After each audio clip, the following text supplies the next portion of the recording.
ढिला भयो एकछिन ढिला भयो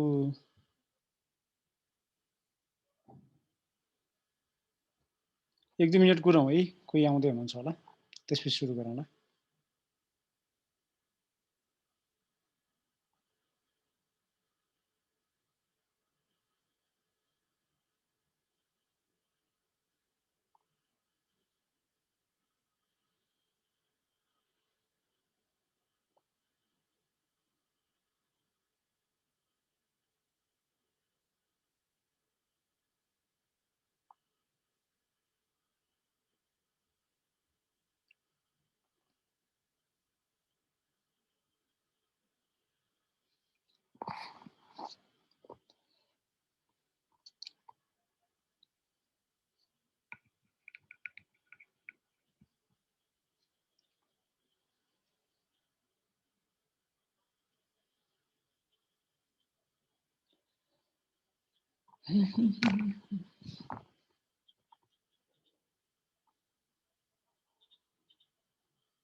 ओके सुरु गरौँ रजिस्ट्रेसनको बारेमा मैले पहिले नै पढाइसकेको छु तर यो बीचमा रजिस्ट्रेसनमा एउटा चेन्ज आएको छ there is a change in the provision भ्याटको रजिस्ट्रेसनको लागि जति पनि पहिलाका कन्डिसन्सहरू थिए सबै कन्डिसन बिर्सिएर अब चाहिँ रजिस्ट्रेसनको लागि जम्मा एउटा कन्डिसन सोचे हुन्छ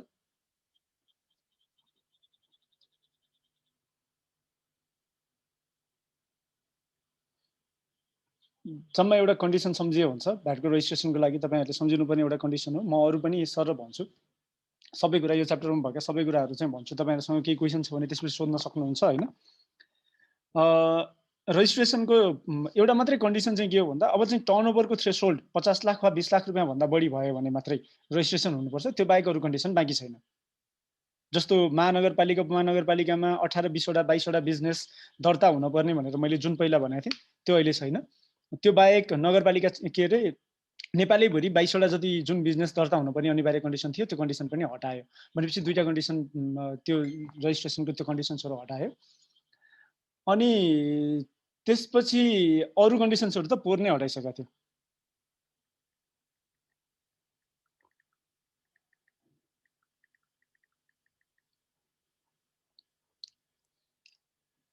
भ्याटको रजिस्ट्रेसनबाट एक्जेम्सन कुन बेलामा हुन्छ भन्दा एक्जेम्सन फ्रम रजिस्ट्रेसन दुईवटाको एउटा ट्याक्सेबल ट्रान्ज्याक्सन नगर्ने नन ट्याक्सेबल ट्रान्ज्याक्सन मात्रै गर्ने र अर्को चाहिँ whether person deals in taxable transaction but does not fulfil the condition for compulsory registration यो दुईवटा अवस्थामा चाहिँ भ्याटमा दर्ता हुन अनिवार्य छैन तर person dealing only in taxable transaction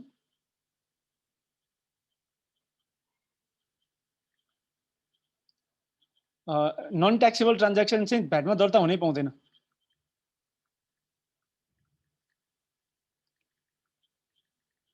तपाईहरुले बुझ्नु पर्यो अनुसूची 1 मा मात्रै कारोबार गर्ने व्यक्ति भ्याटमा दर्ता हुन पाउँदैन र त्यसमा के छ भन्दा भ्याटमा दर्ता हुन नपर्ने व्यक्तिले भ्याटमा दर्ता हुनको लागि भ्याटमा दर्ता हुनको लागि निवेदन दियो भने भ्याटमा दर्ता हुन नपर्ने व्यक्तिले भ्याटमा दर्ता हुनको लागि निवेदन दियो भने ट्याक्स अफिसरले 7 दिनभित्र चाहिँ फिर्ता गर्नुपर्छ कोही बोल्दै हुनुहुन्छ म्युट गर्नु क्वेशन हैन भने if you do not have the question please mute है अर्को चाहिँ जो दर्ता हुनुपर्ने व्यक्ति हो दर्ता हुन नपर्ने व्यक्ति हो दर्ता हुन नपर्ने व्यक्तिले चाहिँ दर्ता भएर कारोबार गर्यो भने दर्ता हुनपर्ने व्यक्ति जो हो जसले चाहिँ सरी ओके दर्ता नभएको व्यक्तिले दर्ता भएको व्यक्ति सरह कुनै पनि काम गर्न पाउँदैन a person that is not registered for VAT purpose shall not conduct its activity like a registered person यो कुरा ध्यान दिनु होला किनकि यसमा फाइन छ पेनाल्टी छ in case an unregistered person acts like a registered person the person shall be penalised as follows fine equivalent to 100% of tax principal involve or imprisonment up to 6 months or both भनेपछि दर्ता नभएको व्यक्तिले दर्ता भएको व्यक्ति सरह कारोबार आफूलाई दर्ता भएको व्यक्ति सरह प्रस्तुत गर्यो भने दर्ता नभएको व्यक्तिले भ्याट उठाउने काम गर्यो भने चाहिँ पहिला त उठाएको भ्याट त लिइदिइहाल्छ होइन, दर्ता नभएको व्यक्तिले भ्याट उठाउन पाउँदैन भनेर हामीले 15(3) मा अस्ति कुरा गऱ्यौँ। त्यो बाहेक दर्ता भएको छ र एक्ट गर्यो भने चाहिँ त्यो बेलामा के भयो भन्दा fine equivalent to 100% of tax principal involve or imprisonment up to 6 months or both हुन्छ। अब अनुसूची 1 मा बाहेकको कारोबार गर्ने व्यक्तिले 50 लाख भन्दा माथिको थ्रेसहोल्ड वा 20 लाख भन्दा माथिको टर्नओभर थ्रेसहोल्ड कटेन भने पनि त्यो अवस्थामा ती व्यक्तिहरूले चाहिँ भोलुन्टरी रेजिस्ट्रेसन गर्न सक्छन्। भोलुन्टरी रेजिस्ट्रेसन र कम्पल्सरी रेजिस्ट्रेसनको प्रोसिजर एउटै हो। कम्पल्सरी रेजिस्ट्रेसनको केसमा दुईवटा छ कम्पल्सरी रेजिस्ट्रेसन, एउटा कम्पल्सरी पर्मानेन्ट रेजिस्ट्रेसन, अर्को कम्पल्सरी टेम्पोररी रेजिस्ट्रेसन। हामीले temporary registration, cancellation of registration सबै पढिसक्यौँ। पर्मानेन्ट रेजिस्ट्रेसनमा पनि कुरा के हो भन्दा पहिला पढेका कन्डिसन्सहरूलाई अब हामी बिर्सिदिउँ। जम्मा एउटा कन्डिसन हो दर्ता हुनको लागि, कारोबार वस्तुमा मात्रै कारोबार गर्ने रहेछ भने विगत 12 महिनामा 50 लाख भन्दा माथिको टर्नओभर, सेवामा मात्रै रहेछ भने विगत 12 महिनामा 20 लाख भन्दा माथिको टर्नओभर, वस्तु र सेवा दुवैमा रहेछ भने 20 लाख भन्दा माथिको कारोबार। कारोबार भनेको चाहिँ तपाईँहरूलाई हामीहरूलाई थाहा छ sales or total purchase whichever is higher. यो बाहेक अब यसमा कुनै व्यक्ति दर्ता भएन भने penalty for failure to register under section 10(1) in case a person who has the duty to register for that purpose does not get registered then it is penalized with fine of rupees 20,000 per instance. This penalty is applicable at the time of inspection by tax officer. In addition to penalty as above, the tax officer may assess VAT liability of such person, presuming that the person is registered for VAT purpose. While assessing VAT by tax officer, under such circumstance, the tax officer may add penalty equal to 50% of tax so assessed.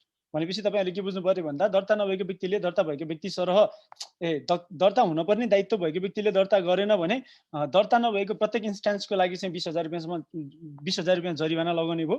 त्यो बाहेक अर्को काम के गर्ने भयो भन्दा चाहिँ penalty लगाउने भयो। पेनाल्टी चाहिँ कति हुन्छ 50% अफ ट्याक्स एसेस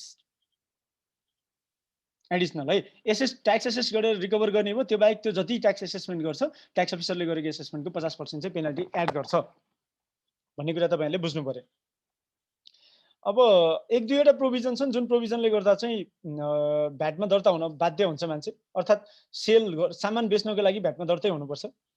त्यसको एउटा प्रोभिजन चाहिँ के हो भने a person is required to register for VAT purpose in case the person exempted from registration requirement imports taxable goods worth more than rupees 10,000. This provision does not apply in case the import is for self consumption. आफ्नो व्यक्तिगत प्रयोजनको लागि बाहेक कसैले एक पटकमा commercial पर्पसको लागि 10,000 भन्दा बढीको सामान import गरिरहेछ भने उ भ्याटमा दर्ता हुन अनिवार्य छ। त्यो बाहेक गभर्नमेन्ट इन्टिटी, पब्लिक इन्टिटी र रजिस्टर्ड पर्सनले 50 लाख भन्दा माथिको ठेक्का मतलब वार्षिक 5 लाख भन्दा माथिको ठेक्का 5 लाख भन्दा माथिको ठेक्का चाहिँ के गर्न वा सर्भिस है दुईटा हो।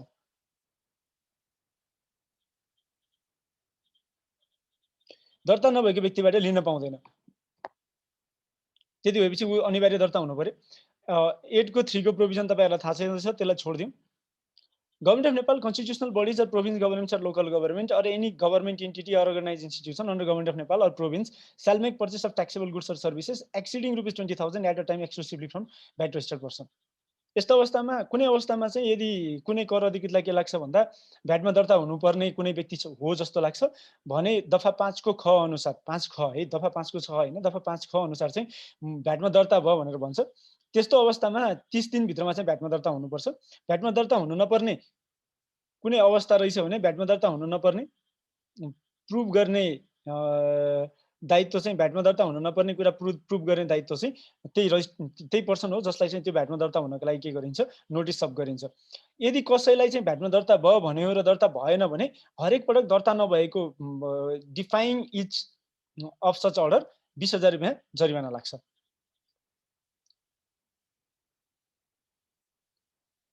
प्रोसिजर फर रेजिस्ट्रेसन मलाई लाग्छ मैले तपाईहरुलाई पहिले पढाइसकेँ किनकि भ्याटको एक्साइजको र इन्कम ट्याक्सको सँगै पढाएको हो।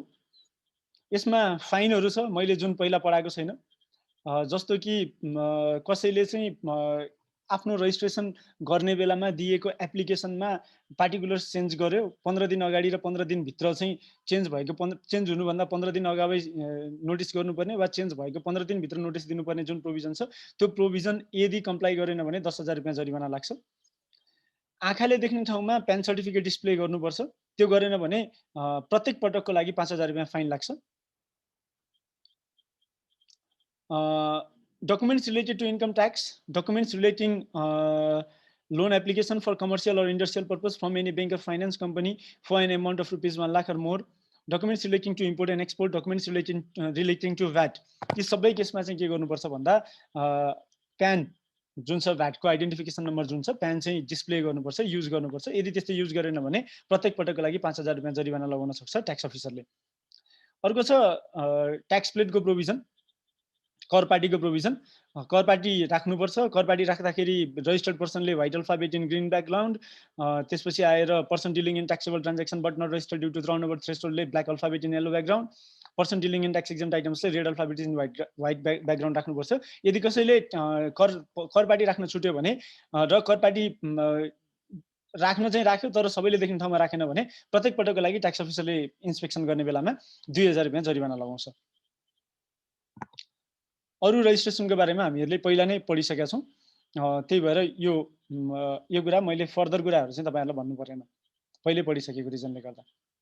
केही छ क्वेसन रजिस्ट्रेसनमा? छ भने सोधौँ है, नभए म ट्याक्सेबल भ्यालुमा जान्छु।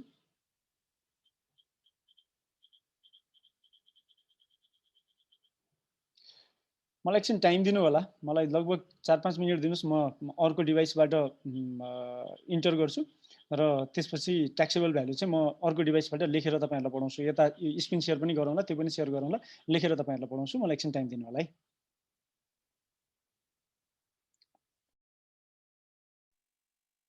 ओके, सुरु गरौँ अब। ट्याक्सेबल भ्यालु भ्याटमा हामीहरू सबैलाई थाहा छ ट्याक्सेबल भ्यालुको बारेमा। सिम्पल छ, ट्याक्सेबल भ्यालुमा हामीहरूले हेर्नुपर्ने 5-7वटा कुराहरू हुन्छन्। तपाईँले जस्तो कि एउटा के गर्नुहुन्छ भन्दा cash consideration received or receivable. Simple, cash consideration received or receivable. यसमा पनि दुईवटा केस छ। एउटा नोटिफाइड गुड्स भन्ने आउँछ, नोटिफाइड गुड्स र other than notified goods. Notified goods normal sales ट्रान्ज्याक्सन्समा, नर्मल ट्रान्ज्याक्सनहरूमा क्यास कन्सिडरेसन रिसिभ्ड र रिसिभेबल भनेको कस्तो भन्दा चाहिँ तपाईँले सेल्स भ्यालु, लिस्टेड प्राइस भनौँ, listed price minus discount indicated in invoice. Discount जेसुकै होस्, यो ट्रेड डिस्काउन्ट होस् कि क्यास डिस्काउन्ट होस् मतलब छैन, discount indicated in tax invoice. In tax invoice भनेपछि तपाईँले ट्याक्स इन्भोइस काट्दाखेरि डिस्काउन्ट पनि घटाएर जुन दिनुहुन्छ त्यो चाहिँ ट्याक्सेबल भ्यालु हुन्छ। नोटिफाइड गुड्सको केसमा चाहिँ दुईटा केस आउँछ। फेरि तपाईँले नोटिफाइड गुड्स कसलाई बेच्नुभयो? Sold to unregistered person. Notified goods sold to unregistered person र notified goods sold to registered person. Sold to registered person. तपाईँले नोटिफाइड गुड्स छ र notified goods sold to registered person हो भने ट्याक्सेबल भ्यालु भनेको के हो भन्दा sales value listed price minus discount indicated in tax invoice हो भने सोल्ड टु अनरजिस्टर्ड गुड हो भने चाहिँ maximum retail price published by the importer or maximum retail price ex VAT published by importer or retailer importer or manufacturer published by importer or manufacturer or manufacturer. यो notified goods भनेको चाहिँ के हो? त्यसो भए मेन कुरा त what is notified goods भन्ने कुरा आयो नि त्यसपछि त। भनेपछि अब हामीहरूले नोटिफाइड गुड्स भनेको के हो भन्ने कुरामा गयौँ भन्दा नोटिफाइड गुड्स भनेको चाहिँ दफा 14 को उपदफा 6 मा विभागलाई के अधिकार छ भन्दा दफा 14 को छ है, दफा 14 को 6 मा विभागलाई के अधिकार छ भने द्याट विभाग हेज द अथोरिटी। विभाग भने हामी बुझ्छौँ आइआरडी हेज द अथोरिटी। अथोरिटी चाहिँ के छ विभागलाई भन्दा चाहिँ तपाईँले हेर्नुभयो भने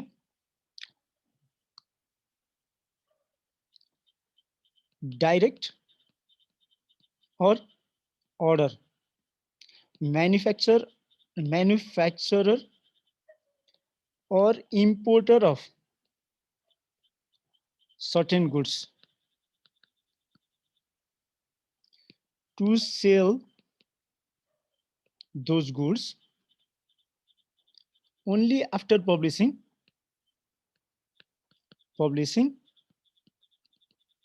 the prices publicly। सार्वजनिक रूपमा मूल्यहरूको बारेमा चाहिँ मूल्यहरू पब्लिस गरिसकेपछि मात्रै पब्लिकली सार्वजनिक रूपमा मूल्यहरू पब्लिस गरिसकेपछि मात्रै के गर्न पाउँछन् भन्दा त्यो म्यानुफ्याक्चरर र इम्पोर्टरलाई चाहिँ नोटिफाइड गुड्स वालाहरूले चाहिँ सामान बेच्न पाउँछन्। अब यो गर्दाखेरि नर्मली यिनीहरूले के गर्छन् भन्दा यिनीहरूले dealer price, distributor price, dealer price, retailer price र कन्ज्युमर प्राइस, नर्मली जति पनि जुन चेन अफ बिजनेस छ प्रत्येक चेनको चाहिँ यिनीहरूले के गर्छन्, प्राइस इन्डिकेट गर्छन्, प्राइस पब्लिस गर्छन् अनि बल्ल सामान बेच्छन्। यदि त्यस्तो सामान यिनीहरूले बेच्ने सामान जस्तो अब यो डिलरले चाहिँ रिटेलरलाई बेच्यो, रिटेलर भ्याटमा दर्ता छ भने चाहिँ के भयो भन्दा उसले इन्भोइसमा डिस्काउन्ट घटाएर दिन पायो। तर रिटेलर भ्याटमा दर्ता छैन भने चाहिँ उसले के गर्नु पर्यो, यो कहाँ छ यो म्यानुफ्याक्चरर अर इम्पोर्टरले रिटेलरले डिलरले रिटेलरलाई कतिमा बेच्ने भनेर जुन म्याक्सिमम रिटेल प्राइस तोक्या छ त्यो प्राइसमा चाहिँ के गर्नु पर्यो, एक्स भ्याटवाला प्राइसमा चाहिँ भ्याट उठाउनु पर्यो। उसले कुनै पनि डिस्काउन्ट दिन पाउँदैन। डिस्काउन्ट दिने हो भने कहिले दिनु पर्यो, after is collection of VAT collect गरेपछि मात्रै डिस्काउन्ट दिन पाइयो। भनेपछि एकदमै नर्मल कन्डिसनमा हो, एक्सेप्ट हेर्नुहोस् है त, एक्सेप्ट यी सबै कन्डिसन्सहरू कहिले भन्दा accept in case of number 1 इम्पोर्टमा के हुन्छ, हामीहरूले पहिल्यै कुरा गरिसकेका छौँ। इम्पोर्टमा के हुन्छ, सबभन्दा पहिला कस्टम्स भ्यालुएसन हुन्छ गुडको, हो कस्टम्स भ्यालुएसन हुन्छ गुडको। कस्टम्स भ्यालुएसन कसरी हुन्छ भन्दा सेक्सन 13 अनुसार हुन्छ। बोर्डरमा आइपुग्दा लागेको कस्ट जति पनि छ, कुनै पनि सामान बोर्डरमा आइपुग्दा लागेको कस्ट जति पनि छ त्यो कस्टम्स भ्यालुएसन त्यो सेक्सन 13 अनुसार हुन्छ। लास्टमा the customs officer has the authority to prescribe or to revise the cost. यदि कस्टम अफिसरले कस्ट रिभाइज गर्छ भने त्यो अनुसार नै भ्यालुएसन हुन्छ, कस्टम्स भ्यालुएसन भयो। यसमा हामी के गर्छौँ भन्दा कस्टम्स ड्युटी एड गर्छौँ। कस्टम्स ड्युटी एड गरिसकेपछि फेरि हामीले एक्साइजमा के गर्यौँ भन्दा चाहिँ यो जुन प्राइस छ यो दुईटा, यसलाई चाहिँ हामी एक्साइजको लागि बेस प्राइस भन्यौँ, एक्साइजको लागि बेस प्राइस भन्यौँ, हो एक्साइजमा हामीहरूले यही पढेको बेस प्राइस। यो भइसकेपछि अब हामीले के गर्छौँ भन्दा यसमा एप्लिकेबल एक्साइज ड्युटी जोड्छौँ। एक्साइज ड्युटी मात्रै जोड्दैनौँ, other indirect taxes applicable in customs frontier.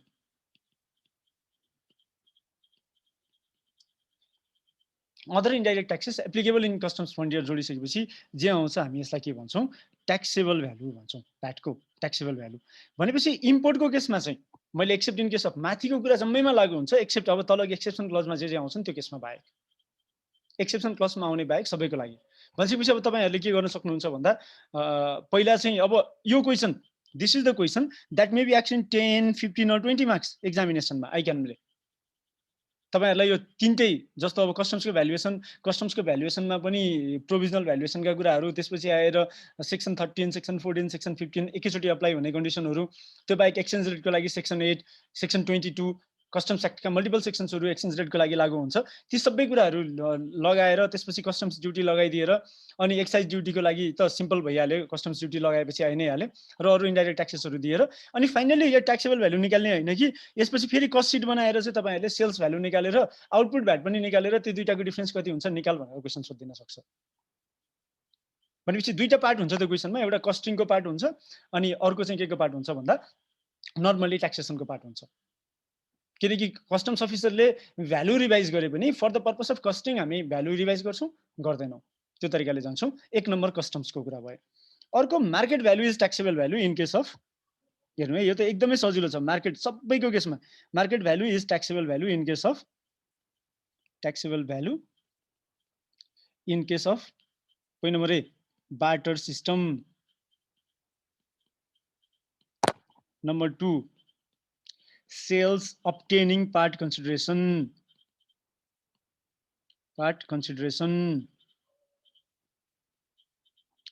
point number 3 sales by under invoicing। अब यो अन्डर इन्भोइसिङ भयो भने के गर्ने हो भन्दा मैले त अन्डर इन्भोइसिङ गरिसकेँ, ट्याक्स अफिसर आएर चाहिँ यो केसमा के गर्ने हो, अन्डर इन्भोइसिङको केसमा ट्याक्स अफिसर आएर चाहिँ हामीहरुलाई के गर्छ, अन्डर इन्भोइसिङको केसमा देयर आर 3 डिफ्रेन्ट एरियाज है। यदि अन्डर इन्भोइसिङ हुन्छ भने 3वटा जति ट्रिटमेन्ट हुन्छ है। तपाईहरुलाई अहिले भनौँला के हुन्छ, ट्याक्स अफिसरले के गर्न सक्छ अन्डर इन्भोइसिङको बेलामा भनेर म तपाईहरुलाई पछि भनौँला। Under invoicing is a specific case. दफा 12 मा पनि छ। अन्डर इन्भोइसिङ भयो भने मार्केट भ्यालुमा चाहिँ के अरे भ्याटको एसेसमेन्ट गर्ने भन्ने प्रोभिजन पनि छ। त्यो बाहेक दफा 23 ग छ, अन्डर इन्भोइसिङ भयो भने सामान किन्दिन सक्छ भन्ने छ। अनि 23 ग लागू भयो भने चाहिँ एडिसनल जरिवानाहरू लाग्दैन, ठीक छ। तर दफा 12 लागू भयो भने चाहिँ एडिसनल जरिवानाहरू टन्नै लाग्छ, किनकि त्यसमा भ्याट एसेसमेन्टका कुराहरू आउँछन् नि त। पोइन्ट नम्बर 4 चाहिँ के हो भन्दा deemed sales of inventory and capital items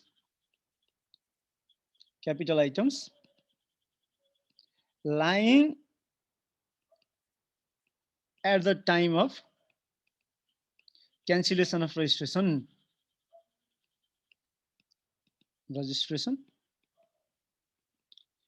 and if VAT paid on such items is already claimed as credit.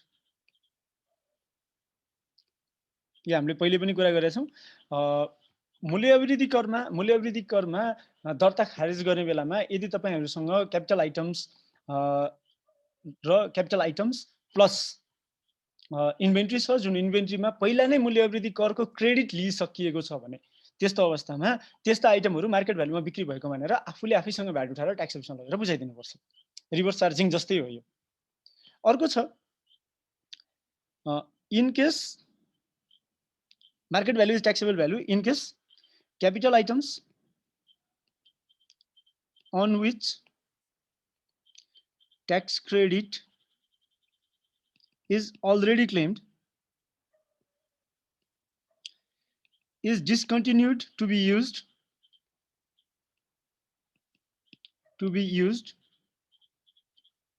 for taxable transaction.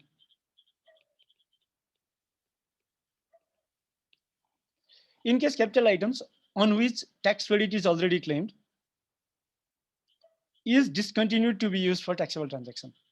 यदि तपाईले कुनै पनि क्यापिटल आइटम जसमा चाहिँ ट्याक्स क्रेडिट लिनु भएको छ त्यो आइटम चाहिँ करयोग्य कारोबार गर्नलाई चाहिँ बन्द गर्नुभयो भने त्यस्तो अवस्थामा के हुन्छ भन्दा दोज आइटम्समा तिरेको भ्याट जुन छ त्यो भ्याट चाहिँ त्यो आइटम चाहिँ जुन दिनमा तपाईले प्रयोग गर्न छोड्नुहुन्छ त्यो दिनमा बजार मूल्यमा बिक्री भएको सर मानेर के गर्नुपर्छ, भ्याट उठाउनुपर्छ आफैलाई। र अर्को सर्टेज अफ स्टक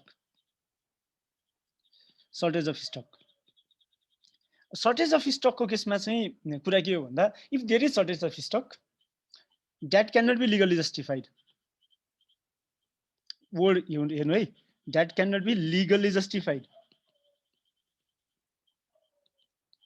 यदि shortage of stock legally justify गर्न सकिँदैन भने market value is taxable value for those shortage amount.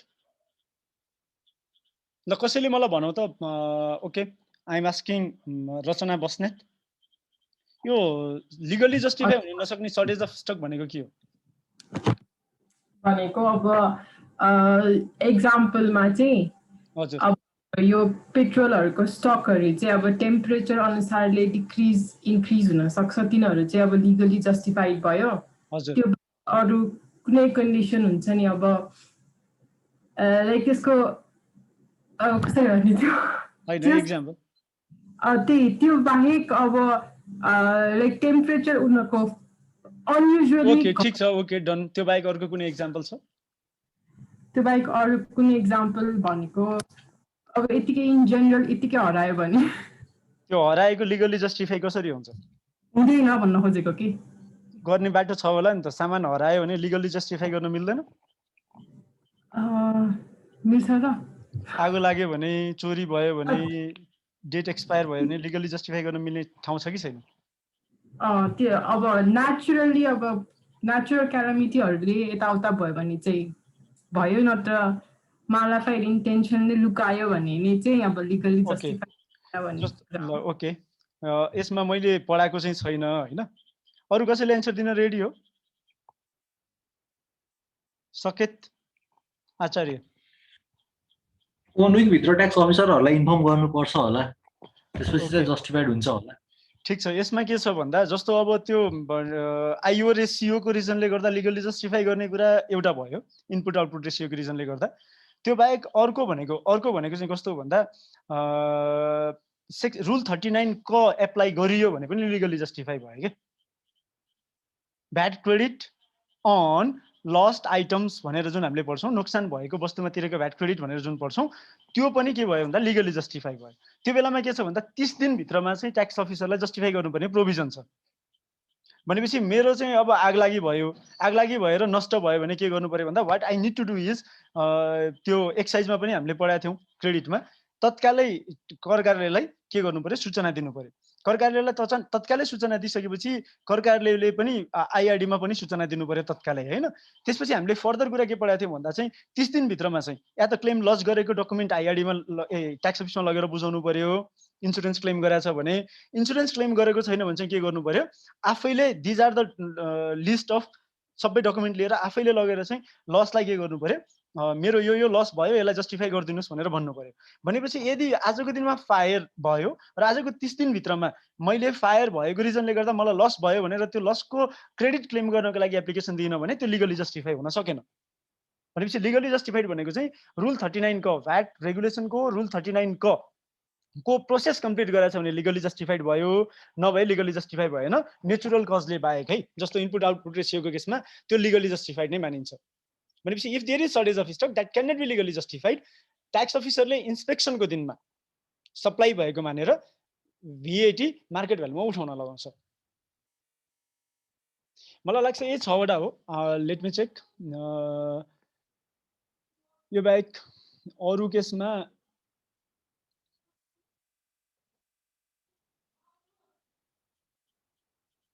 Cancellation of registration भयो, वुड र युज्ड गुड्सको बाँकी छ, पार्ट कन्सिडरेसन भयो, त्यसपछि आएर क्यापिटल आइटम्स भयो,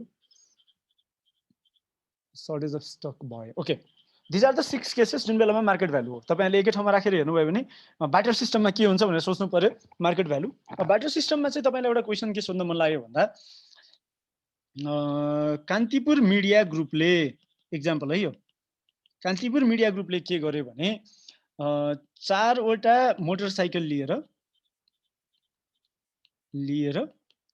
ज्याकेट एडभर्टाइजमेन्ट दियो कान्तिपुरमा, इन कान्तिपुर डेली।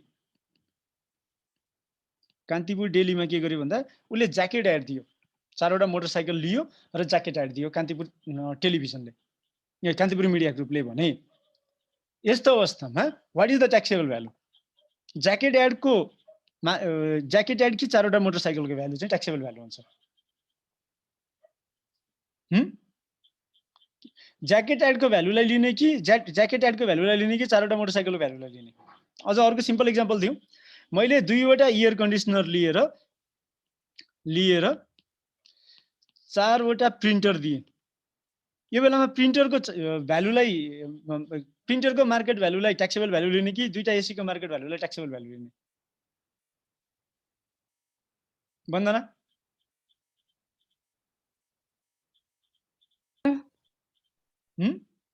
चारवटा प्रिन्टरको मार्केट भ्यालु फेयर भ्यालु निकाल्न सकिन्छ भने प्रिन्टरको लिने, लिन सकिदैन भने चाहिँ एसी को लिने। दुईटैको फेयर भ्यालु निस्किन्छ, प्रिन्टरको लिने।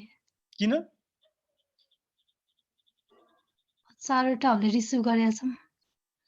ओके, प्रिन्टर चाहिँ अब म भनौं 1 किलो कपास र 1 किलो फलाममा कुन गरुङ्गो हुन्छ? उर्मिला? हजुर सर। 1 किलो कपास र 1 किलो फलाममा 1 किलो कपास भनेको चाहिँ कटन र 1 केजी आइरनमा कुन चाहिँ बढी गरुङ्गो हुन्छ? आइरन। ओके, रचना? दुवै इक्वल हुन्छ सर, 1 केजी 1 केजी। भनेको मतलब 2टा एसी को मूल्य र 4 वटा प्रिन्टरको मूल्य बराबर भएन भने म 2टा एसी लिएर 4 वटा प्रिन्टर दिन्छु? दिदिन। ओके, वन्दना बुझियो कुरा? दिन पनि त सकिन्छ नि सर। सकिदैन। 2टाको कन्सिडरेसन बराबर हुँदैन भने बाटरै हुँदैन भन्ने मान्नु पर्यो के।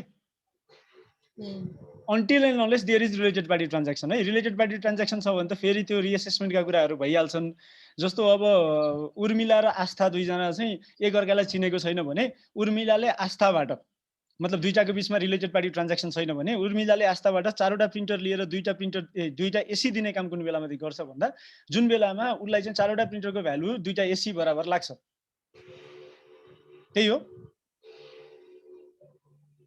नभए कसैले पनि दिदैन है त बराबर हो भन्ने मान्नु पर्यो for the purpose of taxation sir हजुर दुईवटा एसी लिएर 4वटा प्रिन्टर लिँदा अनि क्याश कन्सिडरेसन भयो भने त्यसमा क्याश थपियो भने चाहिँ के हुन्छ अनि क्याश थपियो भने त जति क्याश थपिन्छ त्यो पनि मार्केट भ्यालु प्लस क्याश आयो नि त जस्तो दुईटा एसी के गर्यो भन्दा दुईटा एसी लियो 4वटा प्रिन्टर प्लस 20,000 दियो हैन यसलाई यसरी भनौ न भैँसी साटे गाउँमा भैँसीमा भ्याट लाग्छ रे भन्ने मानौ हैन भैँसी साटे गाउँमा एउटा भैँसी प्लस 10,000 रुपैयाँ थपे हो अर्को भैँसी लिनको लागि एउटा भैँसी लिनको लागि एउटा भैँसी प्लस 10,000 भनेपछि अर्को भैँसीको मार्केट भ्यालु कति हो त्यो जुन बेचेको भैँसी हो त्यसको मार्केट भ्यालु कति हो एउटा भैँसी प्लस 10,000 रुपैयाँ हो भनेपछि 4वटा प्रिन्टर प्लस 10,000 रुपैयाँ थप्यो भने दुईटा एसीको मार्केट भ्यालु कति भयो भन्दा 4वटा प्रिन्टरको मार्केट भ्यालु प्लस 10,000 रुपैयाँ भयो के त्यसरी गयो ठीक छ भनेपछि 4वटा प्रिन्टर बेच्नेले के गर्ने भयो भन्दा यो 10,000 रुपैयाँलाई पनि कन्सिडर गरेर बिल दिने भयो भनेपछि 4वटा प्रिन्टर बेच्नेले 25,000 को बिल दियो भने दुईटा एसी को भ्यालु कति भयो दुईटा एसी दिनेले के गर्नु पर्यो 35,000 को बिल काट्नु पर्यो 10,000 को डिफरेन्स हुनु पर्यो एक्सचेन्ज गरेको भ्याट इनभोइसमा ओके यो बुझियो पार्ट कन्सिडरेसन भइ नै हाल्यो अन्डर इनभोइसिङको केसमा म पछि कुरा गर्छु भनिहालेँ बाँकी कुरा पहिले नै एक्सप्लेन छँदैछ यसपछि तेस्रो number point exception number 3 is taxable value of would काठको कर लाग्ने मूल्य काठको है काठ वुडको कर लाग्ने मूल्य टिम्बर पनि भन्न सक्छ वुड पनि भन्न सक्छ काठको केसमा कसले सेल गर्यो दुईवटा कुरा आउँछ कसले सेल गर्यो सेल कसले गर्यो भन्दा नेशनल फरेस्टले गर्यो नेशनल फरेस्टले गर्यो भने जोसुकैलाई सेल गरोस्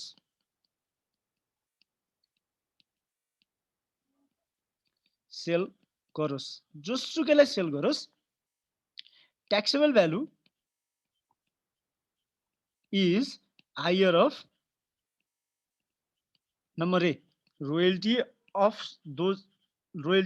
the wood sold जुन काठ बिक्री गरेछ त्यो काठको चाहिँ रोयल्टी हो और अक्सन प्राइस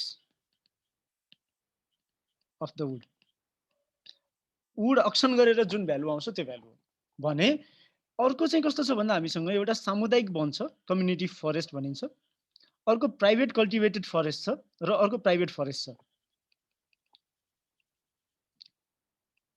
फरेस्ट र अर्को प्राइवेट फरेस्ट छ प्राइवेट फरेस्ट सामुदायिक वुडले चाहिँ दुई तरिकाले काठ बेच्न सक्छन् एउटा for private use of buyer बायरको प्राइवेट युजको लागि अर्को for commercial use of buyer बायरको कमर्शियल युजको लागि अर्को दुईटा प्राइवेट युजको लागि गर्यो भने no भिएटी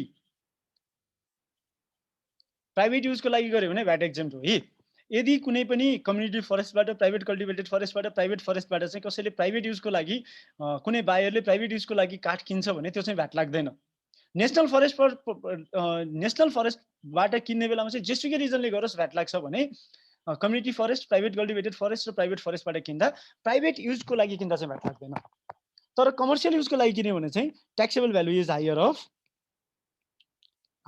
of number A royalty amount assuming the wood were sold by national forest or sales value of the wood practically चाहिँ रिभर्स चार्जिङ मेकानिजममा भ्याट उठाउँछ फर्निचर पसलेले वा व्यक्तिले जसले किन्छ उसैले भ्याट बुझाउँछ अब जस्तो कि सालको काठ रोयल्टी रहेछ सरकारले तोकेको royalty ₹300 per cubic feet example है यो 20,000 पर्छ है, फेरि 300 रुपियाँमा पाइँदैन सालको काठ पर क्युबिक फिट। अक्सन गर्दा आयो पैसा, अक्सन गर्दा आयो ₹500 पर क्युबिक फिट भने यो अवस्थामा भ्याट कतिमा लगाउने भन्दा 500 पर क्युबिक फिटमा लगाउने नेसनल फरेस्टले। अब कम्युनिटी फरेस्टले बेच्दा त रोयल्टी त उठाउँदैन। कम्युनिटी फरेस्टले के गर्यो भन्दा 800 रुपिस 250 पर क्युबिक फिटमा सालको काठ बेच्यो। यस्तो अवस्थामा के गर्ने भन्दा चाहिँ the community forest must refer to the royalty prescribe by government of Nepal with respect to सालको काठ। सालको काठको लागि रोयल्टी कति तोकेको छ? 300 पर क्युबिक फिट तोकेको छ नि त। भनेपछि उसले 250 पर क्युबिक फिटमा बेच्यो भने अब उसको लागि ट्याक्सेबल भ्यालु कति भयो? नेसनल फरेस्टले बेचेको भए 300 रुपियाँ लाग्थ्यो भनेपछि त्यो रोयल्टी अमाउन्ट ल्याउनु पर्यो र आफूले कतिमा बिक्री गर्यो त्यो दुईटालाई कम्पेयर गर्नु पर्यो। तर बिक्री के प्रयोजनको लागि गर्यो त? अब सालको काठ भन्दा बिक्री private use of the buyer हो भने no VAT, commercial use of the buyer हो भने भ्याट लाग्छ। नबुझेको केही छ सोध्न सक्नुहुन्छ है। म धेरै फास्ट बोले जस्तो पनि लाग्दैन। नबुझेको केही छ भने सोध्न सक्नुहुन्छ। Taxable value. And finally, final point is, our fourth number point is taxable value of used goods. यो मात्रै पर्याप्त छैन है, हेर्नुस् है। अब यो युज गुड्स कसले बेच्छ त? युज गुड्स भने हामी सबैले बुझ्छौँ। यसलाई सेकेन्ड ह्यान्ड भन्नुस्, थर्ड ह्यान्ड भन्नुस्, सेकेन्ड ह्यान्ड भन्नुस्, थर्ड ह्यान्ड भन्नुस्, फोर्थ ह्यान्ड भन्नुस्। गुड्स बेच्छ कसले? दुईटा, sold by other than dealer of used goods. For example Ncell. Ncell dealer of used goods हो? होइन। डीलर अफ युज्ड गुड्स बाहेक अरूले बेचेको भने नम्बर 1। अर्को चाहिँ sold by dealer of used goods. For example, recondition house. Recondition house. Example चाहिँ के भयो? recondition house भयो। यसमा को भयो? एनसेल भयो। एनसेलले बिक्री गर्यो भने taxable value shall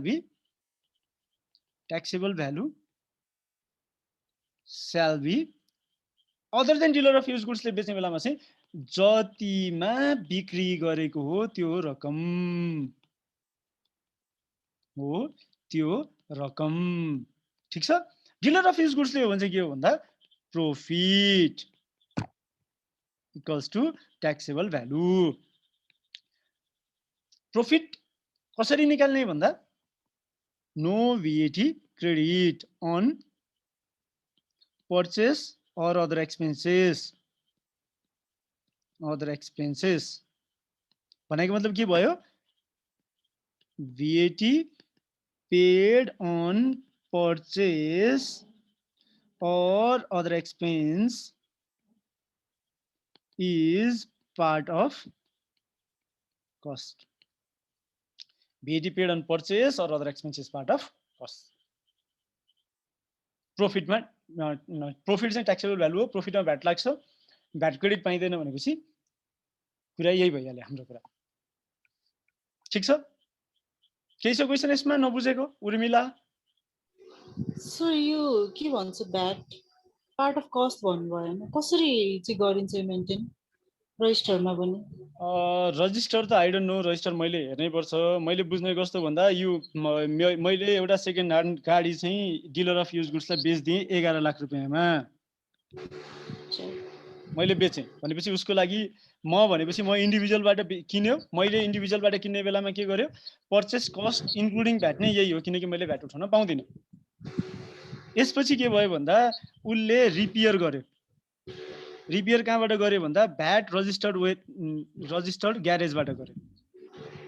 VAT registered ग्यारेजबाट गर्यो रिपेयर। कति गर्यो भन्दा 50,000 एक्सक्लुडिङ भ्याट। भनेपछि उसको टोटल कस्ट कति हो? 6,500 त भ्याट पनि आएको छ यसमा। उसको टोटल यो गाडीसँग रिलेटेड कस्ट कति भयो भन्दा 11,56,500 रुपियाँ भयो कस्ट। उसले अब यो गाडी 12 लाखमा बेच्यो भने कति हुन्छ? 43,500 हो, 43,000 हजुर 43,500 मा भ्याट लाग्ने भयो उसलाई 13%। ठिक छ। भनेपछि अब यो रेकर्ड मेन्टेन गर्ने काम कसको हो? उसकै हो। र त्यो गाडी रिपेयर गरेको त्यही फलानै गाडी रिपेयर गरेको भने बिल चाहिँ उसले लिनु पर्यो। सो यो प्र्याक्टिकली चाहिँ के भन्छ करियरको खरिदमा नै यो टोटल अमाउन्ट नै चढाएको देखिन्छ कि सर? सबै कति भयो भन्दा 11,56,500 नै चढाउनु पर्यो नि हैन? हजुर कर नलाग्ने खरिद भयो नि, कर योग्य खरिद हो र त्यो होइन। क्रेडिट नपाइने खरिद, क्रेडिटै नपाउने होइन। यस्तो छ, त्यो भ्याट रजिस्टर त कामै छैन, त्यो फाल्दिया हुन्छ कि कसैले पनि बुझ्दैन के लेख्या हो होइन। यो फर्मेट बनाउनेले एक्सप्लेनै गरेको छैन कहाँ कहाँ के भर्ने हो भन्ने, त्यस्तो पनि रजिस्टर छ। त्यही भएर यो बुझिँदैन, मलाई नि आउँदैन यो भ्याट रजिस्टर भर्न चाहिँ। कसैले सोध्यो भने ट्याक्स अफिसरलाई गएर सोध्नुहोस्, उहाँहरूले बनाउनु भयो भनिदिन्छु म होइन। तर सबै कस्ट आउँछ आउनलाई चाहिँ, every cost is purchase including VAT. ठिक छ है? हुन्छ सर। अरु केही छ क्वेसन कसैसँग? आस्था?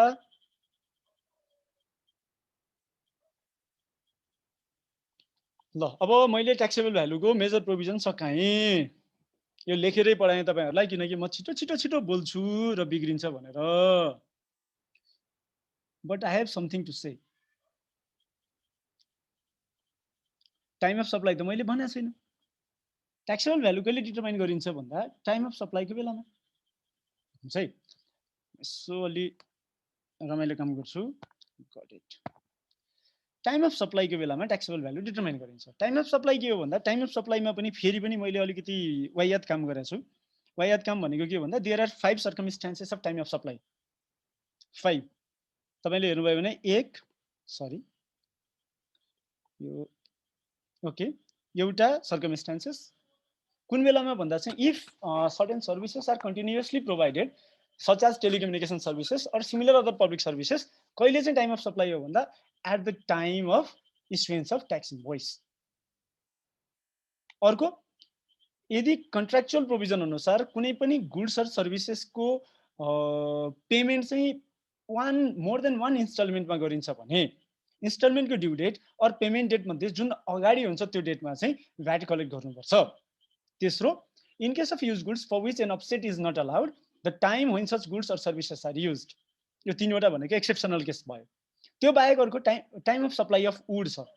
काठको कर लाग्ने मूल्य चाहिँ मतलब काठ कहिले बिक्री भएको मानेर चाहिँ भ्याट उठाउने त कहिले चाहिँ भ्याट उठाउने काठमा भन्दा whichever happens earlier, issuance of release order, issuance of cutting order or auction of would.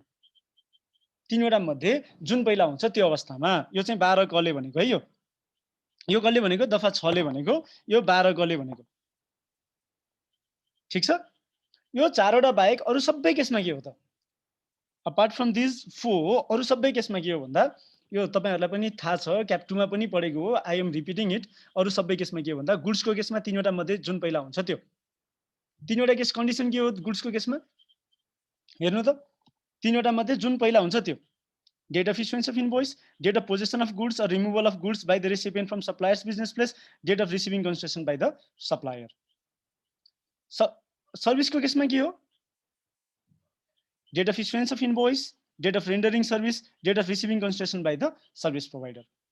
यो तीनवटा मध्ये जुन पहिला हुन्छ, यो तीनवटा मध्ये जुन पहिला हुन्छ। ठीक छ।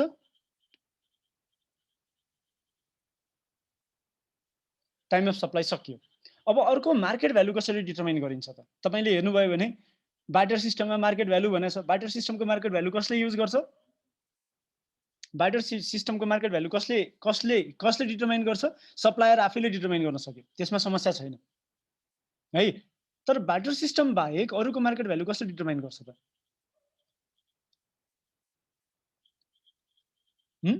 बार्टर सिस्टम बाहेक अरुको मार्केट भ्यालु कसले डिटरमाइन गर्छ त?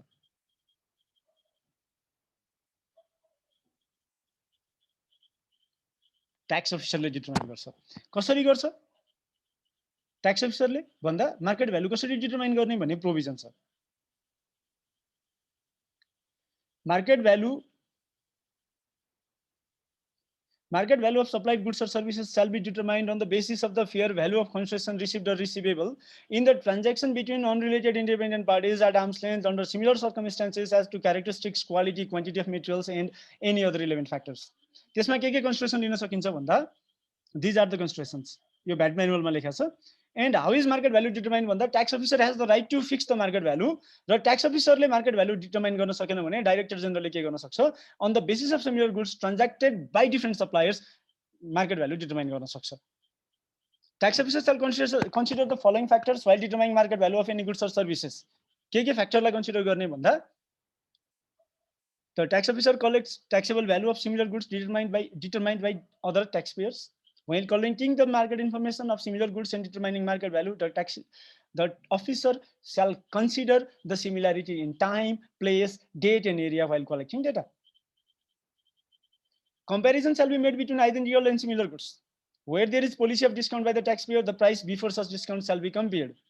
The compared prices shall be of such seller and buyer who are independent of each other. Taxable value shall be determined independently. The consideration against the supply of compared goods shall be identical or similar, and the below market price sales shall be focused on sell promotion. यदि कसैले sales promotion मा focus गरेर below market price sales गर्छ भने that is okay. There is no problem at all. तर sales promotion मा focus गरेको छैन र के गर्छ भन्दा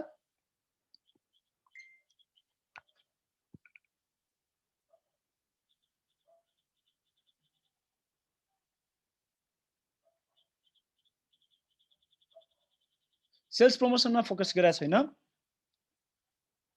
र के गर्छ भन्दा बिलो मार्केट प्राइसमा गरेछ भने त्यो बेलामा चाहिँ ट्याक्स अफिसरले के गर्न सक्छ, पार्ट के रे अन्डर इन्भोइसिङ भनेर भ्याटको एसेसमेन्ट गर्न सक्छ. सिम्पल कुरा यही नै हो. मार्केट भ्यालु कसरी डिटरमाइन हुन्छ भन्ने कुरा मैले तपाईहरुलाई निवेदन गरे. यति हुँदा तपाईहरुले मेमोराइजै गर्ने हो. यसमा त्यो बाहेक अरु उपाय छैन.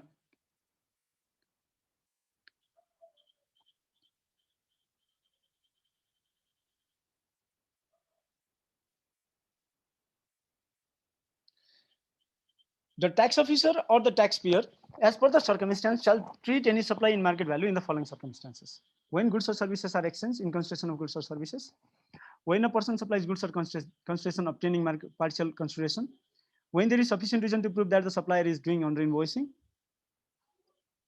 when a person cancels registration the goods and capital items on which it has taken input tax credit. यो हामीले पहिला नै डिस्कसन गरिसकेका छौं. तपाईहरुलाई थाहा छ भने यो हामीहरुले पहिला नै डिस्कसन गरिसकेका छौं.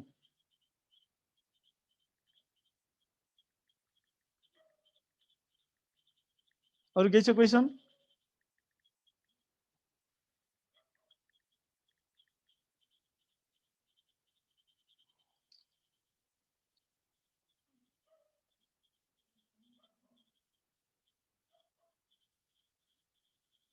एउटा डिसाइडेड केस छ. मार्केट भ्यालु ट्याक्स अफिसरले सिग्निफिकेन्ट अन्डरइन्भोइसिङ भयो भनेर यतिकै आँखा चिम्लेर भ्याटको एसेसमेन्ट गरिदियो र सुप्रिम कोर्टले के भन्दियो भन्दा market value shall be not be determined merely on the basis of inquiry in the market without obtaining documentary evidence in the contrary भन्यो. भनेको मतलब मार्केट भ्यालुको केसमा चाहिँ ट्याक्स अफिसरले मार्केट भ्यालु डिटरमाइन गरिरहेछ भने अर्कोले कतिमा बेचेछ भन्ने कुराको डकुमेन्ट्री एभिडेन्स नलिकन मैले कममा बेचे भनेर भन्न मिल्दैन. यस्तो खालको एउटा मुद्दा छ. यो आइक्यानले सोधिदिन सक्छ कहिलेकाहीँ. यसो बोलायो भने मेरो किताब हेर्यो भने सोध्ला, नहेर्ला हैन. अब अर्को एउटा मेजर कुरा छ. यो एकदम विवादास्पद प्रोभिजन छ एउटा. तपाईले हेर्नु भयो भने taxable value in case of self supply भन्ने छ. यो चाहिँ एकदम विवादास्पद भन्छु म. मैले मैसँग भ्याटको बिल उठाउनु पर्यो भने भन्छ.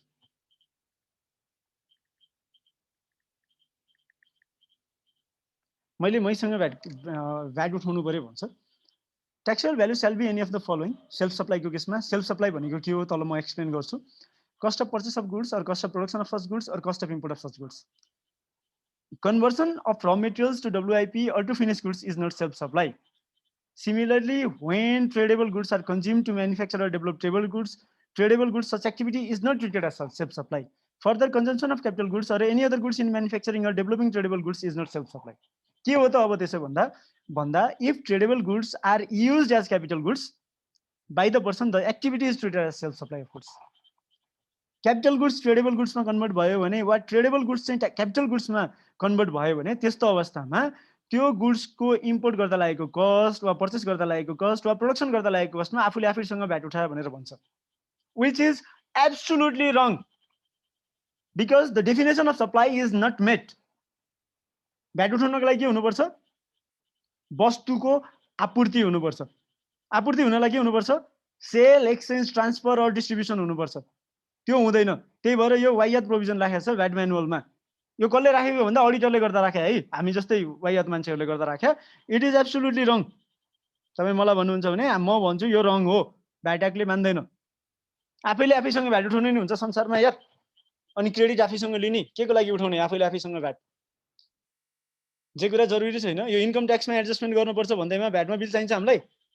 चाहिँदैन। इन्कम ट्याक्समा सेक्सन कतिको हो त्यो? 40 को सबसेक्सन 3 को एडजस्टमेन्ट गरे पुगिहाल्यो त। दिस इज एब्सोल्युटली रङ। त्यो बाहेक अर्को चाहिँ के छ भन्दा कसैले गिफ्ट दियो भने भ्याट लाग्छ कि लाग्दैन? Dear friends, I am asking you question. Santosh Karki भन्नेलाई चाहिँ मैले अहिलेसम्म क्वेसन सोधेको छैन।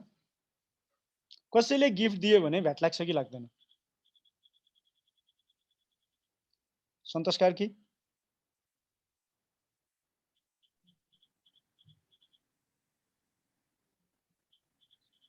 गिफ्ट दियो कसैले भने भ्याट लाग्छ कि लाग्दैन? सर लाग्दैन सर। त्यो भनाइ के हो? किन लाग्दैन? एक्जम्पसनको लिस्ट अस्ति पढाएको थियौँ हामीहरूले, त्यो शेड्युल 1 मा परेको आइटम हो। शेड्युल 1 मैले अब सर इन्भोइस भ्याट लाग्छ कि लाग्दैन क्वेसन? हजुर सर इन्भोइस इस्यु हुँदैन, त्यही भएर भ्याट लाग्दैन सर। कसले भने इन्भोइस इस्यु हुँदैन भनेर? गिफ्टको केसमा आस्था रोक्दिएँ मैले चाहिँ ठ्याक्कै, कन्फ्युजन भयो नि त। अब आस्था सुने छैन जस्तो छ। उर्मिला? हजुर सर। गिफ्ट मैले मानौ कुनै एउटा बिजनेसले, भ्याट रजिस्टर्ड बिजनेसले ट्याक्सेबल आइटम है, भ्याट लाग्ने आइटम तिमीलाई गिफ्ट दियो भने भ्याट लाग्छ कि लाग्दैन? लाग्छ सर। स्याम्पल गुड्समा त लागेको देखेछ। स्याम्पल गुड्समा लागेको देखाएको छ हैन, कानुन अनुसार भन्नु पर्यो के? लाग्छ सर। लाग्छ? लाग्छ। कुन भ्यालुमा लाग्छ?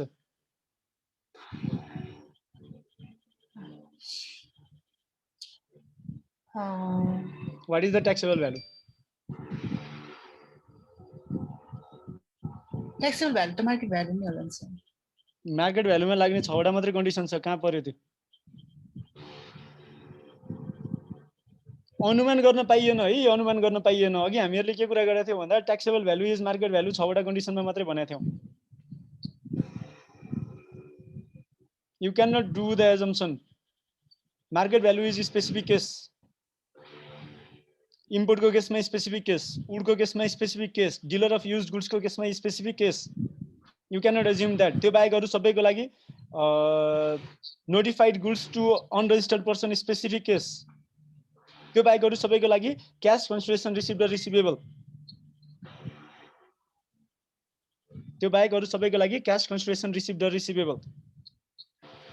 त्यो एकदम ध्यान दिउँ, यो प्रत्येक वर्डको मिनिङ छ। मैले जे भनिरहेको छु त्यो ध्यान दिएर सुनौ है।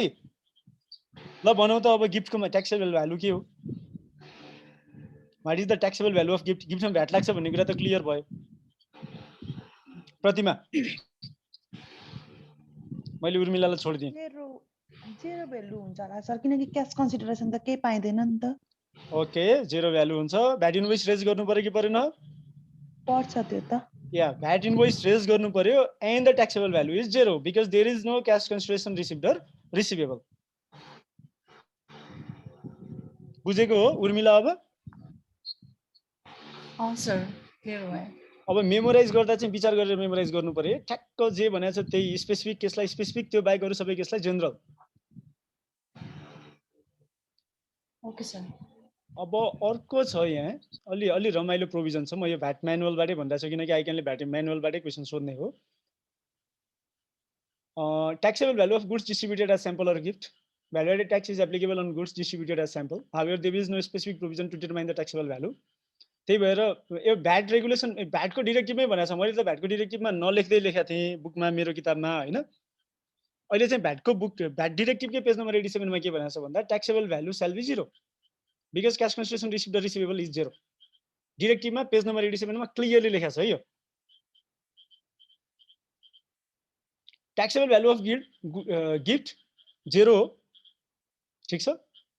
अनि यसको एउटा एक्जाम्पल छ, एक्जाम्पलहरु यो अब तपाईहरुले किताब पाइहाल्नुहुन्छ, त्यो पढ्नु होला, मेमोराइज गर्नु होला। आइक्यानले सोध्न सक्छ म्यानुअलबाट क्वेशन भनेर राखेको। यति नै हो ट्याक्सेबल भ्यालुको बारेमा। अब हिसाब चाहिँ हामी नेक्स्ट विक गर्छौं जब सकाउँछौं। त्यसपछि आज अब अर्को च्याप्टर सुरु गरौँ, भ्याट इनभोइस। भ्याट इनभोइस पढौँ, त्यसपछि भ्याट इनभोइसमा त्यस्तो धेरै कुराहरू छैन, एकदमै सजिलो कुराहरू छ, जेनरल कुराहरू छन् जुन मैले धेरै एक्सप्लेन गर्नु पर्दैन। भ्याट इनभोइस पछि आजको क्लासलाई एन्ड गरौँला र भोलि हामी के गर्छौं भन्दा भ्याट क्रेडिटको बारेमा पढ्छौं। भ्याट क्रेडिट चाहिँ हामीहरु के गर्छौं भन्दा अलि त्यो लेखेरै पढ्छौं है। भ्याट क्रेडिट चाहिँ भ्याट इनभोइस कसले इस्यु गर्ने भन्दा रजिस्टर्ड पर्सनले। कुन ट्रान्ज्याक्सन भन्दा in all transactions, taxable transaction गरे पनि नन ट्याक्सेबल ट्रान्ज्याक्सन गरे पनि भ्याट इनभोइस इस्यु गर्नु पर्यो। यदि भ्याट इनभोइस इस्यु नगरिकन ट्याक्स ट्रान्ज्याक्सन गर्छ भने एभ्री फेलरको लागि 10,000 रुपैयाँ फाइन लाग्छ। यदि कसैले वस्तु वा सेवा आपूर्ति नगरिकन ट्रान्सफरिङ गुड्स अर सर्भिसेस नगरिकन भ्याट इनभोइस इस्यु गर्छ भने त्यो डेन्जरस प्रोभिजन छ। हेर्नुस्, this is the dangerous provision. तपाईहरुले कतिको ख्याल गर्नु भएको छ थाहा छैन। This provision is dangerous provision. Issuance of VAT invoice without transferring goods or services भनेको मतलब सामान चाहिँ बेचिएन, नक्कली मतलब बिल चाहिँ इस्यु गरियो क्या, मनी लाउन्ड्रिङ हो नि यो भनेको हो। सामान नबेचिकन बिल इस्यु गर्नु भने मनी लाउन्ड्रिङ हो कि हैन? Is there anyone? के हो यो सामान नबेची चाहिँ बिल इस्यु गर्नु भनेको? सकेत जी हो सर, मनी लाउन्ड्रिङ नै हो। मनी लाउन्ड्रिङ हो नि हैन? ओके, सामान नबेची बिल दिनु भनेको चाहिँ मनी लाउन्ड्रिङ हो।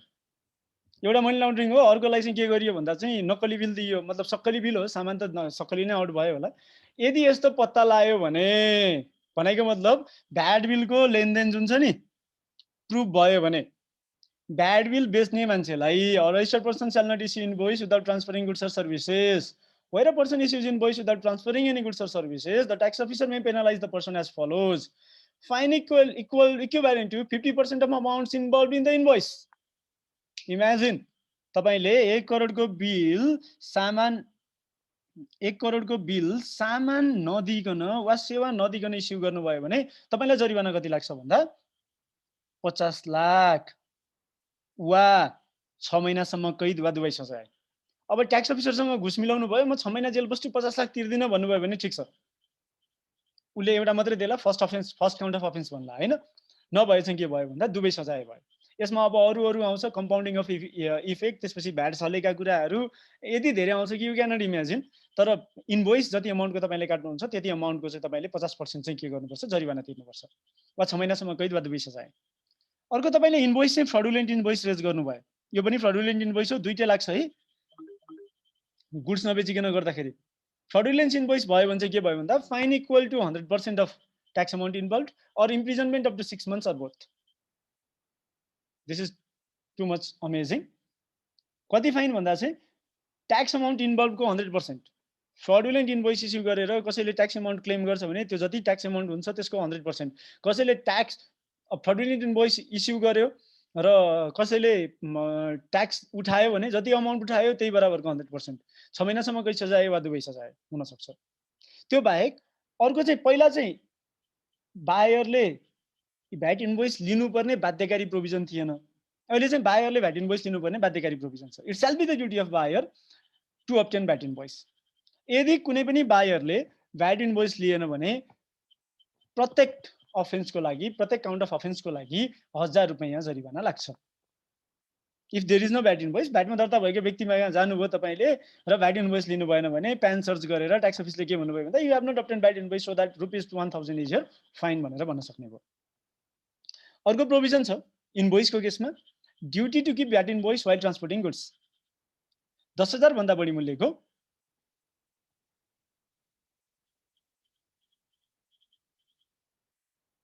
सामान एक ठाउँबाट अर्को ठाउँमा लैजाँदा भ्याट इन्भोइस सँगै लैजानुपर्छ भन्ने प्रोभिजन छ। यो प्रोभिजन चाहिँ अहिले के भयो भन्दा this provision is समहाट change.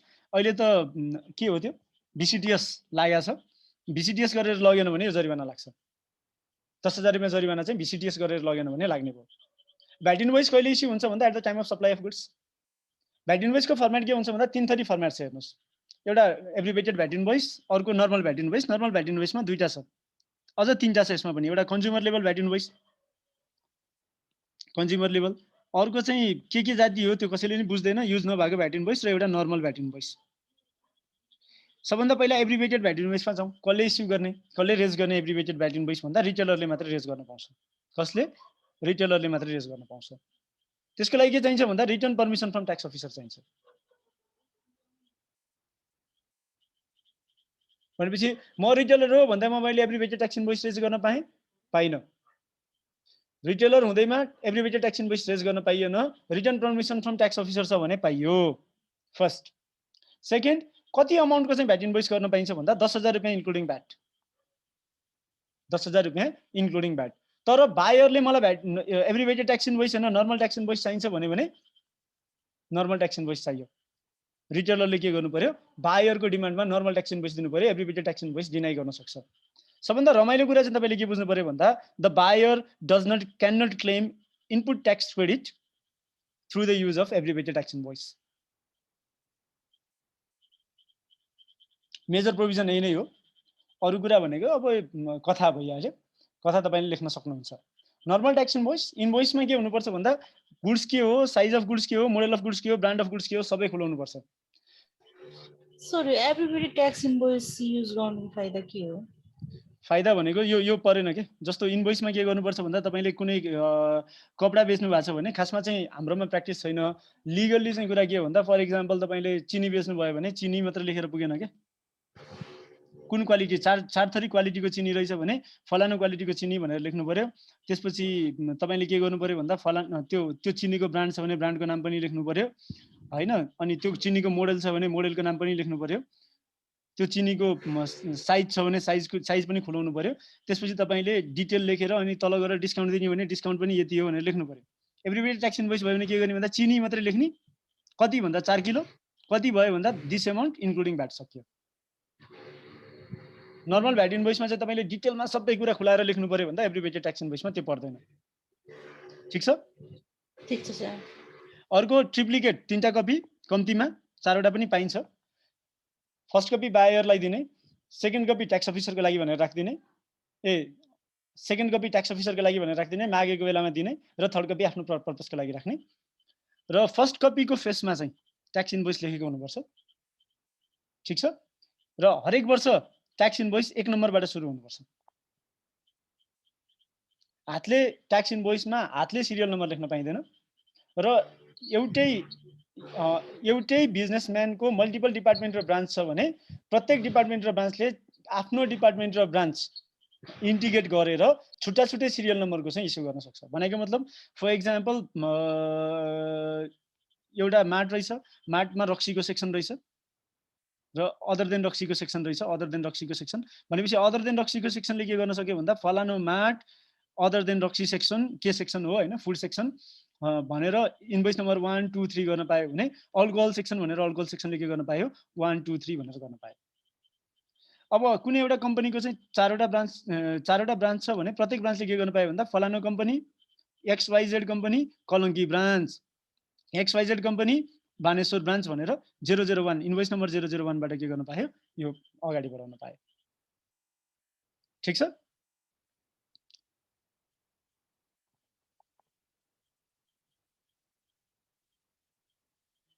Tax invoice as per 5 ख consumer level tax invoice format तपाईले हेर्नुस् बुझिहाल्नुहुन्छ।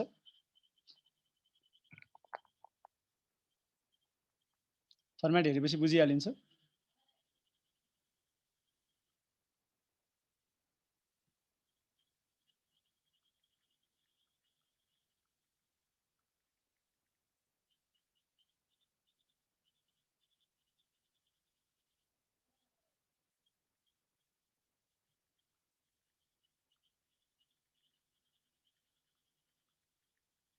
बुझ्नुभयो? फर्मेट देख्नुभयो?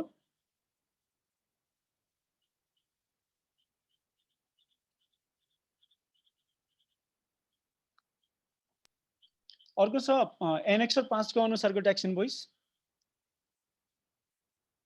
यो चाहिँ इन्स्योरेन्स कम्पनीले युज गर्ने हो, नट इन युज। र यो बाहेक अरु सबै केसमा एनेक्सर 5 अनुसारको ट्याक्स इन्भोइस जुन हामीले नर्मली युज गर्छौं, this is the format. Tax इन्भोइसमा आउन सक्ने क्वेशन भनेको चाहिँ तपाईले दुई थरी ट्याक्स इन्भोइस हुन्छ। एउटा पेपर ब्याक फर्ममा ट्याक्स इन्भोइस इस्यु गर्न सक्नुहुन्छ। पेपर ब्याक फर्ममा ट्याक्स इन्भोइस इस्यु गर्ने हो भने माथि तोकिएकै फर्मेट, माथि 5 5 क र 5 क अनुसारकै फर्मेटमा छाप्नुपर्छ। यो बाहेक अरु कुनै फर्मेटमा तपाईले ट्याक्स इन्भोइस छाप्ने हो भने you should have prior approval from concern tax officer. तपाईको क्लाइन्ट यदि कुनै छ र उले चाहिँ आफूले मनपर्दी ट्याक्स इन्भोइस बनाइराछ भने त्यसको लागि चाहिँ अप्रुभल लिन भन्नुस् ट्याक्स अफिसरकोबाट। त्यो सजिलै अप्रुभल दिन्छ। इलेक्ट्रोनिक इन्भोइसिङको लागि आईआरडी ले के गर्छ भन्दा इलेक्ट्रोनिक इन्भोइसिङ गर्नको लागि अनिवार्य गर्न सक्छ। त्यो बाहेक आईआरडी ले आईआरडी को परमिसन बिना चाहिँ इलेक्ट्रोनिक इन्भोइसिङ गर्न पाइँदैन।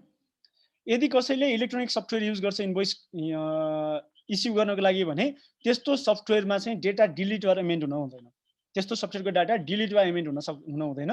यदि कुनै सफ्टवेयरको डाटा डिलिट वा एमेन्ड हुन्छ भने त्यस्तो अवस्थामा 5 लाख रुपैयाँ फाइन हुन्छ।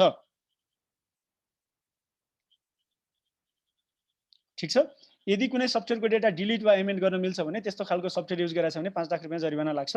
अब यो चाहिँ सफ्टवेयर भनेको के हो नबुझेको मान्छेले बनाएको कानुन हो। किनकि सफ्टवेयरमा नथिङ इज अनडिलिटेबल अर अनएमेन्डेबल। कुन लेभलको कन्ट्रोल राख्ने भन्ने मात्रै हो। यो वाइयात हो। यो दिस प्रोभिजन इज वाइयात। तर अब एक्जाममा क्वेशन सोध्यो भने के गर्नुपर्छ? 5 लाख रुपैयाँ जरिवाना भनेर लेख्नु पर्यो तपाईले है। त्यसपछि इलेक्ट्रोनिक इन्भोइसिङको लागि कम्पलसरी छ। इलेक्ट्रोनिक इन्भोइसिङमा आईआरडी ले के गर्न सक्छ भन्दा नोटिस पब्लिश गरेर सेन्ट्रल बिल मोनिटरिङ सिस्टममा आबद्ध गर्न पनि भन्न सक्छ। यदि त्यस्तो गरेछ भने सीबीएमएस मा आबद्ध नगरिकन र इलेक्ट्रोनिक इन्भोइसिङ रेज गर्न पाइँदैन। आईआरडी ले तोकेको कुनै प्रोसिजर छ इलेक्ट्रोनिक इन्भोइसिङसँग रिलेटेड भने त्यो प्रोसिजर फलो गर्नु म्यान्डेटरी हो र यदि त्यस्तो प्रोसिजर फलो गरेन भने 5 लाख रुपैयाँ जरिवाना लाग्छ। भनेपछि जुन त्यो विद्युतीय बीजक सम्बन्धी कार्यविधि छ, विद्युतीय बीजक सम्बन्धी कार्यविधि इलेक्ट्रोनिक इन्भोइसिङसँग सम्बन्धित कार्यविधि 2074 फलो गरेन भने 5 लाख रुपैयाँ जरिवाना लाग्छ। त्यो चाहिँ विभागले दिन्छ।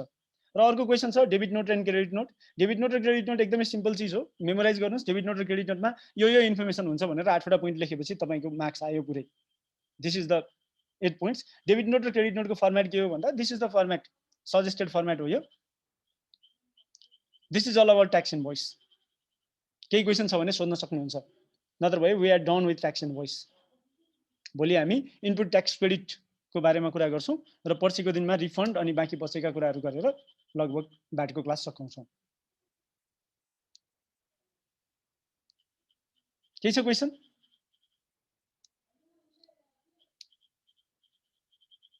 If there is no question, let me take